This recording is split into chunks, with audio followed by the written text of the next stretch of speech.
एक बार भगवान श्री कृष्ण और उनके भाई बलराम यात्रा पर जा रहे थे।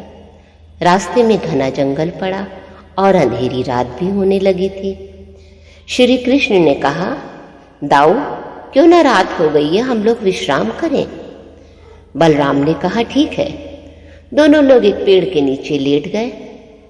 बलराम ने कहा, कृष्ण, मुझे तो यहाँ बहुत डर लग रहा है। ऐसा करते हैं, आधी रात तुम सोना, मैं पहरा दूंगा, फिर आधी रात मैं सोऊंगा, तुम पहरा देना।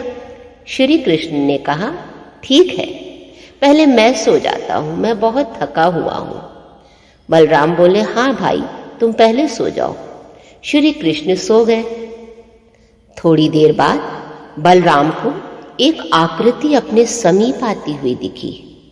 बलराम ध्यान से उस आकृति को देखने लगे। वो आकृति उनके बहुत करीब आ गई और बहुत बड़ी एक राक्षस की आकृति थी वो। बलराम डर गए। बलराम का आकार और छोटा हो गया। फिर बलराम ने ध्यान से उस राक्षस को देखा। जब उन्होंने बड़े ध्यान से राक्षस को देखा तो उस राक्षस की आकृति और बड़ी हो गई और बलराम को ऐसा महसूस हो रहा था वो और छोटे हो गए। फिर बलराम ने और ज्यादा ध्यान से उस राक्षस को देखा। राक्षस और बड़ा हो गया, बलराम और छोटे होने लगे। बलराम एकदम से चिल्ला पड़े, श्री कृष्ण उठो। जैसे ही कृष्ण उठते वो राक्षस वहां से भाग गया। बलराम ने कृष्ण को कुछ भी नहीं बताया। उन्होंने कहा, अब मैं सो रहा हूं, तुम पहरा दो। बलराम सो गए। कृष्ण पहरा देने लगे। कृष्ण को कहीं दूर से एक आकृति आती दिखी। कृष्ण मुस्कुराए। वो आकृति कृष्ण के और करीब आई। कृष्ण ने उस आकृति को देखा तो वो आकृति थोड़ी सिकुड़ गई और कृष्ण और बड़े हो गए। कृष्ण ने फिर और ज्यादा साहस के साथ उस आकृति को देखा। वो आकृति और छोटी हो गई। कृष्ण और बड़े हो गए।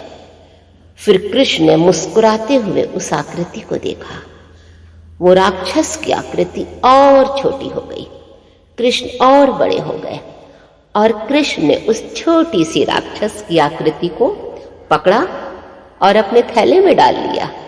सुबह हुई, दोनों भाई उठकर यात्रा पर चल दिए। रास्ते में बलराम ने कहा, कृष्ण, एक बात बताएं, रात में एक राक्षस आया था। कृष्ण मुस्कुराए। उन्होंने अपने थैले से उस छोटे से राक्षस को निकाल कर दिया। बोले, ये था? बलराम ने कहा, अरे हाँ, यही था, लेकिन कल रात तो ये बहुत बड़ा था, ये इतना छोटा क्यों हो गया? श्री कृष्ण ने कहा, दाऊ, आप इससे डर रहे थे। आपका डर आपको छोटा कर रहा था और इसको बड़ा कर रहा था। मैंने साहस के साथ इसका सामना करा। मेरे साहस ने इसे छोटा कर दिया और मुझे बड़ा कर दिया। हाँ फ्रेंड्स, ऐसा ही होता है। जब हमारे जिंदगी में बहुत बड़ी बड़ी परेशानियां आती हैं, मुसीबतें आती हैं, दुख आता है, तब अगर हम डर जाते हैं तो हम कमजोर हो जाते हैं, छोटे हो जाते हैं और वो दुख, वो परेशानी, वो कठिनाइयां और हमें बड़ी लगने लगती है। अगर हम उस परेशानी का सामना हिम्मत के साथ करें, पॉजिटिव होके करें, मुस्कुराते हुए करें, तो हमारा आकार बढ़ता जाएगा और परेशानियों का आकार छोटा होता जाएगा।